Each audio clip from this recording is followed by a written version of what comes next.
প্রান্ত কিছু বলার আগেই শব্দে চর বসিয়ে দিল হাজেরা বেগম, যিনি সিজানের মা। প্রান্ত গালে হাত দিয়ে অবাক হয়ে বলল, খালামণি। হাজেরা বেগম আঙুল উঁচু করে বললেন, খবরদার ওই পাপ মুখে আমায় খালামণি ডাকবি না। আমার কোনো ভাগ্নে নেই। তোর মা তো ওই কালনাগিনীকে ভালোবাসি না বলে বড় বড় বুলি শোনাত। কিন্তু এখন তার শিক্ষার এই নমুনা। কালনাগিনী কই, তাকে বের হতে বল। তার চুল নাড়া করে আজ আমি বাড়ি ছাড়া করব। ডাক নবাবজাদিকে। প্রান্ত আকস্মিক এই ঘটনায় কিংকর্তব্যবিমূঢ় হয়ে তাকিয়ে রইল।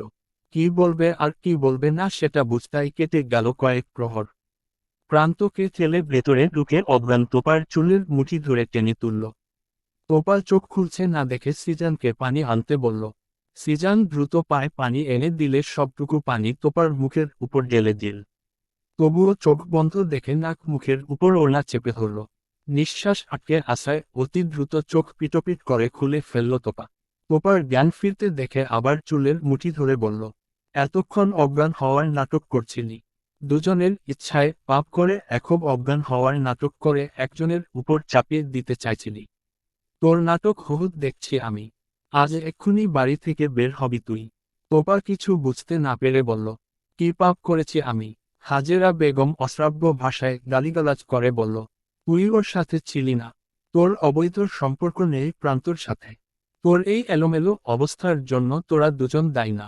তোপা নিজের দিকে তাকিয়ে দেখল গায়ে স্কুল ড্রেসের উপর একটা ওড়না জড়ানো। প্রান্তর দিকে তাকিয়ে দেখল প্রান্ত একরাশ ক্রোধ নিয়ে তাকিয়ে আছে হাজেরা বেগমের দিকে। তোপা গুটি গুটি পায়ে প্রান্তর পাশে দাঁড়িয়ে মৃদু স্বরে বলল, ভাইয়া কি হয়েছে? প্রান্ত মাথা নিচু করে ফেলল। কি করে বলবে সে তাদের চেনা মানুষগুলো তাদের পবিত্র সম্পর্কটাকে নোংরাময় রূপ দিয়েছে। তোপা আবারও বলল, ভাইয়া বলো না কি হয়েছে?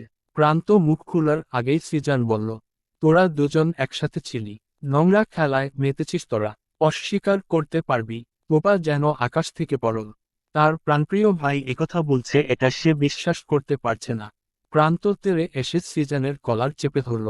হাজেরা বেগম ছুটে এসে আবারও চর লাগিয়ে দিল প্রান্তর গালে। বাদ পড়ল না তোপাও। তোপাকে আঘাত করতে দেখে প্রান্তর সামনে দাঁড়িয়ে বলল, ওর গায়ে আর একটা আঁচড় পড়লে খুন করে ফেলবো আপনাকে। ভুলে যাব আপনি আমার মায়ের বোন। হাজেরা বেগম চকিত দৃষ্টিতে তাকিয়ে বলল, তোর কাছে এই মেয়েটা এত আপন হয়ে গেল যার জন্য তুই তোর মায়ের মতো খালাকে খুন করতে চাইছিস? মা কথাটা আপনার মুখে শোভা পায় না। আর সিজান, আমি ভাবতাম আঙ্কেলের পর তুই অন্তত তোপাকে ভালবাসিস। কিন্তু আমি ভুল। তোরা সবাই এক, সবকটা অমানুষ। উদ্ধৃতি চিহ্ন। মোর্শেদুল হকের সামনে দাঁড়িয়ে তোপা নরম গলায় বলল, মামা তুমিও বিশ্বাস করো। পৃথিবী উল্টে গেলেও আমি বিশ্বাস করব না রে মা। তোপা মৃদু হাসল। তার আর কিছু দরকার নেই। একজন তো বিশ্বাস করেছে তাকে। প্রান্তর দিকে তাকিয়ে বলল, ভাইয়া চলো এখান থেকে। হাজেরা বেগম গলা উঁচিয়ে বললেন, চলো মানে? কোথায় যাবি? আগে তোর নাগরের বাপ মা ডাকি, তারপর তো যাবি। একেবারে চিরবিদায়।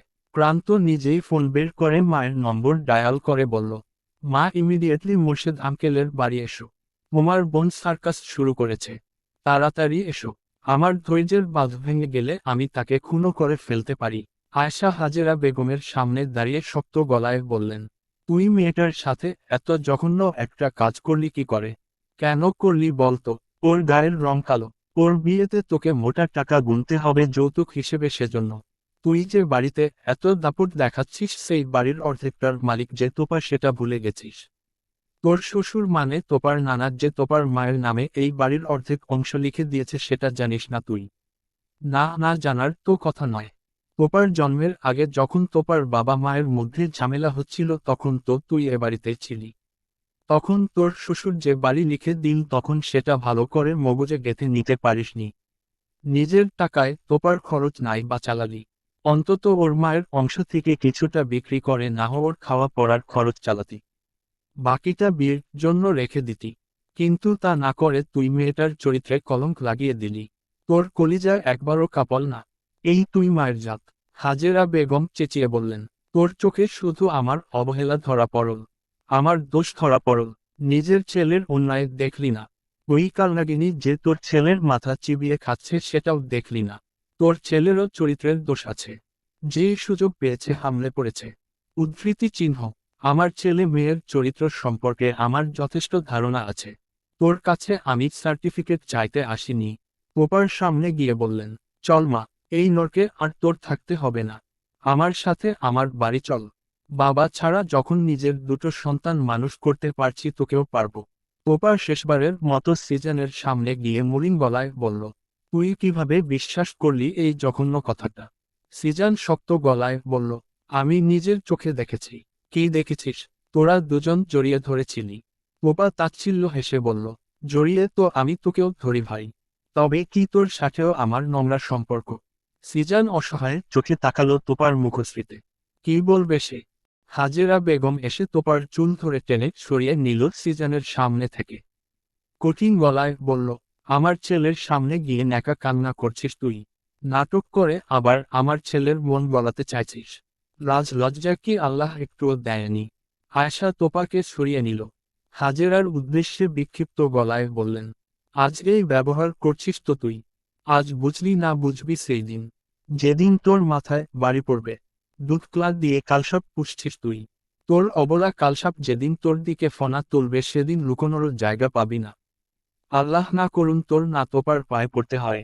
কিন্তু সেদিন দেখবি তোপা এমন জায়গায় পৌঁছে গেছে 2000 চেষ্টা করে ওর পাটাও ছুতে পারবি না। এবার সিজানের সামনে গিয়ে দাঁড়ালেন আয়শা। তুই তো মেয়েটাকে ভালবাসতি বাপ। কি এমন হলো যে তুই ও মায়ের কথায় তাল দিচ্ছিস? সত্যি কি ভালবাসতি নাকি ভালোবাসার নামে ভান করেছিস? সিজান অসহায় চোখে তাকিয়ে মৃদু আওয়াজে বলল, ওকে তুমি নিয়ে যাও খালামণি। এই নরকে আর আসতে দিও না ওকে। আমি জানি তোমার কাছে ও ভালো থাকবে। আয়েশা কিছু বলার আগেই সিজান বলার জোর বাড়িয়ে আবারও বলল, আমি নিজের চোখে দেখেছি ওদের দুজনকে একসাথে। নিজের চোখকে কি করে অবিশ্বাস করব? সিজান না মিথ্যে বলছে। কিন্তু মামুন, ও কি মিথ্যে বলবে? ও তো অবলা, অসহায় মানুষ। এক হাতে জোর নেই, পায়েরও খারাপ অবস্থা, ভালো করে হাঁটতে পর্যন্ত পারে না। সে কিসের স্বার্থে মিথ্যে বলবে? আমরা বাড়িতে না থাকলেও মামুন তো বাড়িতেই ছিল। ও নিজের চোখে দেখেছে ওদের নোংরামো। আমরা বাড়ি পৌঁছানোর আগেই ও ছুটে গিয়ে রাস্তায় বলেছে ওদের কথা। তারপর তো সিজানও এসে দেখেছে দুজনকে ঘরে। আমরাও এসে তোর ছেলেকে ওই ঘর থেকে বের হতে দেখেছি। পোপার তখন এলোমেলো অবস্থা। এরপরেও বলবি মিথ্যে কথা? পোপা হাজেরা বেগমের কথা শুনে হাতে কান চেপে ধরে বসে পড়ল মাটিতে। আয়শা এসে তোপাকে টেনে তুলে বাইরের দিকে পা বাড়ালো। প্রান্ত যেতে যেতে হাজেরা বেগমের দিকে তাকিয়ে শক্ত গলায় বলল, এই দিন নয় আরও দিন আছে। এই দিন নিয়ে যাবে সেই দিনের কাছে। সেদিন চলে আসার পর এসএসসি পরীক্ষা পর্যন্ত কেটেছে পৃথার সাথে একঘরে থেকে। সেদিনের পর আর তোপা কোনো সম্পর্ক রাখেনি তো ওই পরিবারের সাথে। কেবল তার মামা বাদে। প্রান্ত দিনের মধ্যেই চলে যায় ভার্সিটির হলে। তোপা এসএসসির পর কলেজে ভর্তি হয়ে হোস্টেলে চলে যায়।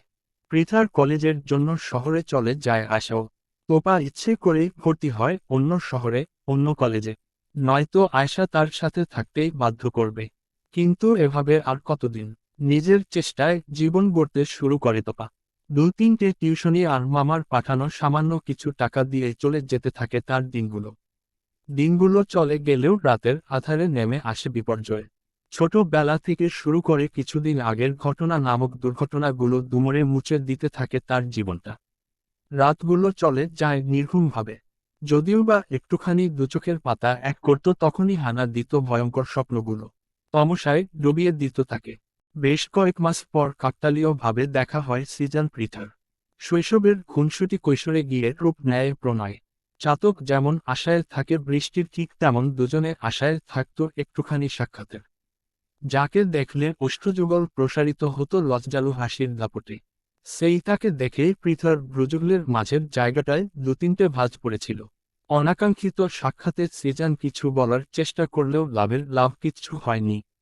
উল্টো শুনতে হয়েছে কটু কথা, মেনে নিতে হয়েছে অপমান, ভালোবাসার প্রত্যাখ্যান। সেদিনের পর আর সিজান পৃথার সামনে আসেনি, কিছু বলার চেষ্টাও করেনি। পৃথার কথা মনে হতেই কর্ণকুহরে কেবল একটা কথাই প্রতিধ্বনিত হতো বারংবার, যে নিজের বোনের সম্মান নিলামে তুলতে পারে সে তো কাল পুরো আমাকেই নিলামে তুলে দিবে। নিজের ভাই, প্রাণপ্রিয় বনরূপী বান্ধবীর উপর অন্যায়ভাবে চাপিয়ে দেওয়া কলঙ্ক পৃথা মেনে নিতে পারেনি। কি হতো সেদিন একটুখানি তোপার হয়ে কথা বললে? কি হতো সেই দানবটাকে সবার সামনে নিয়ে আসলে? আয়েশা বোনের বাড়ির দিকে ফিরে না তাকালেও হাজেরা বেগম সব ভুলে হেসতে থাকেন বোনের গা। মনে রাগ থাকলেও তা অপ্রকাশিতই রেখে দেন আয়েশা। শত হোক একই মায়ের সন্তান তারা। দুবোন একসাথে জায়গা ভাগ করে থেকেছে মায়ের পেটে। প্রান্ত প্রথম দিকে বাড়ি থেকে বেরিয়ে যেত হাজেরা বেগম আসলে। পরে মুখ ফিরিয়ে নিজের ঘরে গিয়ে ঘরবন্দি হয়ে থাকত। শুধু দেখা হতো না পৃথা, প্রান্ত, তোপা আর সিজানের।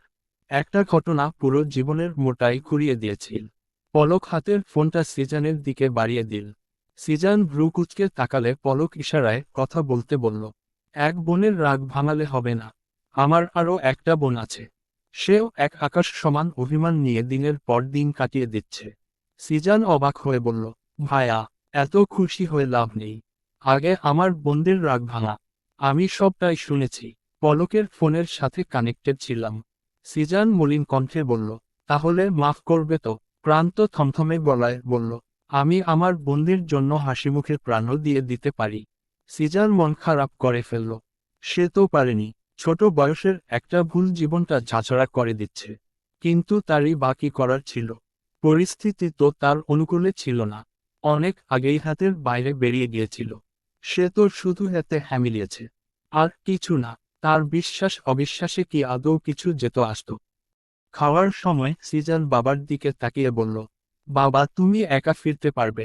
মোর্শেদুল হক তীক্ষ্ণ দৃষ্টিতে তাকিয়ে বললেন, কেন, তোর জন্মের আগে কি আমি বাড়ি থেকে বের হইনি? নাকি বাড়ি ফিরিনি? সিজান কণ্ঠ খাদে নামিয়ে নরম গলায় বলল, তা না বাবা, এখন তো বয়স হচ্ছে তোমার। আমাকে দেখে বুড়ো মনে হয় তোর। সিজান এক হাতে কান ছুঁয়ে বলল, আমার ভুল হয়ে গেছে। মাফ করো। এখন বলো, আমি যদি পরে যাই কোনো সমস্যা হবে? মোর্শেদুল হক খানিক সময় ভেবে বললেন, সমস্যা তো হবে না। কিন্তু তুই ফিরবি কখন? বিকেল তো হয়ে এলো। পরে গাড়ি পাওয়া যাবে না তো? মামাও আজ এখানেই থাক। কাল না হয় সকাল সকাল চলে যাবে। পলকের কথা শুনে মোর্শেদুল হক কিঞ্চিত ভেবে বললেন, কিন্তু এখানে তো তোপা, পৃথা দুটো মেয়ে থাকে। ও এখানে থাকবে কি করে? পলক মৃদু হেসে বলল, দ্বিতীয় তলায় আমার ফ্ল্যাটের দুটো রুম প্রায় খালিই পড়ে থাকে মামা। পলকের কথা শুনে তোপা মৃদু স্বরে বলল, আপনি মামা বলছেন কেন? আঙ্কেল বলুন। পলকও তোপার মতো ফিসফিস করে বলল, তোমার মামা তো আমার মামাই হবে না। তোপা কিছু না বলে নিজের মতো বিড়বিড় করতে শুরু করল। পলক স্পষ্ট কিছু শুনতে না পারলেও বুঝতে পারল বিড়বিড় করে তোপা তার পিণ্ডি চটকাতে ব্যস্ত। মাগরিবের নামাজের পর ছাদের এক কোণে রাখা দোলনায় চুপচাপ বসে আছে পৃথা। পাশে বসে পশ্চিম আকাশের রক্তিম আভা মিশে যাওয়ার দৃশ্য দুচোখ ভরে দেখছে তোপা। গোধূলি আকাশের আগুনরমা আলোর ছটা সময়ের সাথে পাল্লা দিয়ে মিলিয়ে যাচ্ছে দূর দেশে। কিছুক্ষণ সময় অতিবাহিত হওয়ার পর ধরণী ছেয়ে গেল আধো আলো আধো অন্ধকারে। মৃদু আলোয় সাদা গোলাপগুলোকে অদ্ভুত সুন্দর দেখাচ্ছে। তোপার ইচ্ছে করছে আলতো হাতে গোলাপের পাপড়িগুলো ছুঁয়ে দিতে। কিন্তু পায়ের যে নাজেহাল অবস্থা। পৃথার দিকে তাকিয়ে দেখল সে নির্বিকার। নির্নিমেষ তাকিয়ে আছে সম্মুখপানে। তোপা যে তার পাশে বসে আছে সেদিকে কোনো খেয়ালই নেই তার। পলক এসে আকস্মাৎ তোপাকে কোলে তুলে সিঁড়ির দিকে এগিয়ে গেল। তোপা নিজেকে ধাতস্থ করার আগেই দ্রুত পায়ে সিঁড়ি বেয়ে নামতে শুরু করল। তোপা ভয় পেয়ে চোখ বন্ধ করে হাতে পলকের গলা আঁকড়ে ধরল। আস্তে নামুন। পলক পায়ের গতি কমিয়ে বলল, কেন? পড়ে যাব তো? আমি থাকতেই আপনিও পড়বেন। সেজন্যই তো আস্তে নামতে বললাম। পলক ঠোঁট কামড়ে হেসে বলল, পড়ে গেলে তো ভালোই হবে। সিঁড়ির প্রতিটি ধাপে ধাপে পড়ার সময় তুমি লেপ্টে থাকবে আমার বুকে। হাতে আঁকড়ে ধরবে আমার পিঠ। দুজনের শরীরে শরীর ছুঁয়ে দেবে। ছুঁয়ে দেবে দুজনের দেহের সমস্ত শিরা উপশিরারা। বেশ রোমান্টিক রোমান্টিক একটা ব্যাপার হবে, তাই না? তোপা কিছু বলল না। এখন কিছু বলা মানেই লজ্জার চোরাবালিতে ডুবে যাওয়া। তোপাকে বিছানায় বসিয়ে পলকও পাশে বসল। তোপা মৃদু স্বরে বলল, আমাকে এখন এখানে কেন নিয়ে এলেন? পলক শার্টের বোতাম খুলতে খুলতে বলল, বাসর বাসর পাচ্ছিল, তাই বাসর করতে তুলে নিয়ে এলাম। হবে নাকি একটুখানি? তোপা মৃদু হেসে বলল, আপনি কি আমাকে ভয় দেখাতে চাচ্ছেন? দুঃখিত, আমি এই মুহূর্তে ভয় পাচ্ছি না। পলক অবাক হয়ে বলল, সত্যি পাচ্ছ না? কিন্তু কেন? এত সাহসী তো তুমি নও। তোপা মলিন হাসল, দানবের হাত থেকে বেঁচে ফিরেছি। আপনি তো মানুষ। পলক কিছু বুঝতে না পেরে ভ্রুকুচকে বলল, মানে? তোপা কথা ঘুরিয়ে বলল, কিছু না। কেন নিয়ে এলেন বললেন না কিন্তু। পলক দীর্ঘশ্বাস ফেলে বলল, নিজে তো প্রেমের ঘোর বিরোধী। নিজে নাহ প্রেম করবেই না। সেটা তোমার একান্তই ব্যক্তিগত ব্যাপার। কিন্তু অন্য কারো প্রেমে ব্যাগরা দেওয়াটা নিশ্চয়ই শোভনীয় নয়, তাই না? তোপা চোখ ছোট ছোট করে বলল, আমি কার প্রেমে ব্যাগরা দিলাম? সিজানের প্রেমে। তুমি জানো না ওরা এখন মান অভিমানের পালা শেষ করে ভালোবাসা বাসি করবে? তোপা অবাক হলো। পলকের দিকে তাকিয়ে সন্দিহান গলায় বলল, আপনি কি করে জানলেন ওরা দুজন দুজনকে ভালোবাসে? পলক মুচকি হাসল। প্রেমিক পুরুষেরা চোখ দেখলেই বুঝতে পারে কে প্রেমে পড়েছে আর কে পড়েনি। তোপা পলকের চোখের দিক থেকে নজর সরিয়ে নিল। তা দেখে পলক মৃদু গলায় গাইল, কাজল কালো ওই দুটি চোখ। ও চোখের জাদু আছে। চোখের আড়াল হতে গেলে পড়ে যায় চোখের কাছে। তুমি নজর সরিয়ে নিলেই কি আমি চোখ পড়তে পারবো না? তোমার পা থেকে মাথা অবধি আমার মুখস্থ, কণ্ঠস্থ, ঠোঁটস্থ। বুঝলে? বলে অন্য রুমে চলে গেল। তোপা অবাক হয়ে চেয়ে রইল। মুখস্থ, কণ্ঠস্থ, ঠোঁটস্থ মানে কি? তবে কি তোপার মনের উথাল পাথাল ঢেউয়ের খবর রাখে পলক? এই যে এই মুহূর্তে প্রবল ঘূর্ণিঝড়ের আঘাতে দুমড়ে মুছে যাচ্ছে তোপার অনুভূতি নামক গাছগুলো। এটা কি পলক টের পাচ্ছে? সর্বনাশ! শার্ট বদলে টি শার্ট পরে তোপার সামনে আসতেই তোপা মৃদু স্বরে বলল, এক গ্লাস ঠান্ডা পানি এনে দিবেন প্লিজ। তৃষ্ণা পেয়েছে। পলক বুকের বা পাশে হাত রেখে নাটকীয় ভঙ্গিতে বলল, চাইলে তো জীবনটাও দিয়ে দিতে পারি। উদ্ধৃতি চিহ্ন। তোপা মুখ টিপে হেসে বলল, পানির অপর নাম জীবন। সেদিকে থেকে জীবনটাই তো চাইলাম। পলক ভ্রু কুঁচকে বলল, তুমি ভীষণ চালাক হয়ে যাচ্ছ কৃষ্ণময়ী। পানি এনে তোপার হাতে দিতেই মৃদু আওয়াজে বেজে উঠল পলকের ফোন। ফোনটা কানের কাছে নিতেই অপাশ থেকে পায়েল তাজওয়ার চাচালো গলায় বললেন, বিয়ে করে কি সংসার পাতিয়ে ফেলেছ ওখানে? পলক তোপার দিকে তাকিয়ে বলল, একা একা কি সংসার পাতানো যায় মা? যার সাথে পাতাতে চাইছি সে তো পাত্তাই দিচ্ছে না। পায়েল তাজওয়ার অবাক হয়ে বললেন, পলক তাজওয়ারকে পাত্তা দিচ্ছে না? কে সে?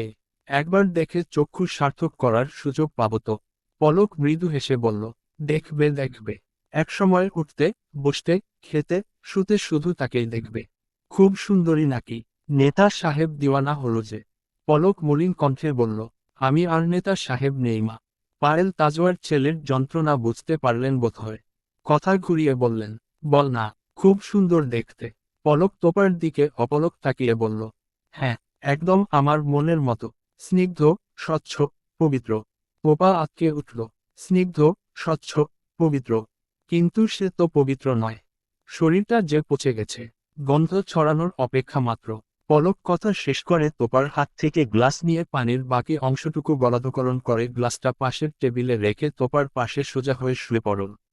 চোখ বন্ধ করে বলল, তুমি তো খুব চালাক হয়ে যাচ্ছ আজকাল। তোপা ভ্রু কুঁচকে বলল, আবার কি করলাম? পলক ঠোঁটের কোণে মৃদু হাসি ফুটিয়ে বলল, তুমি জানতে না ভাগ করে খেলে ভালোবাসা বাড়ে। ইচ্ছে করেই পানি রেখেছিলে আমার জন্য, তাই না? কিন্তু আমার দিক থেকে তো যথেষ্ট পরিমাণ ভালোবাসা আছে।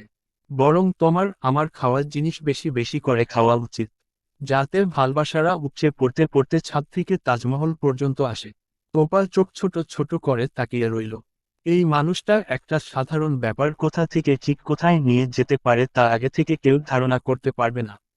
জিনিস এক পিস। কিতকাল পর তোপা মৃদু স্বরে বলল, আপনার কোনো ভাইবোন আছে? পলক এক হাতে ভর করে মাথা উঁচু করে বলল, না, আমি বাবা মায়ের একমাত্র সন্তান।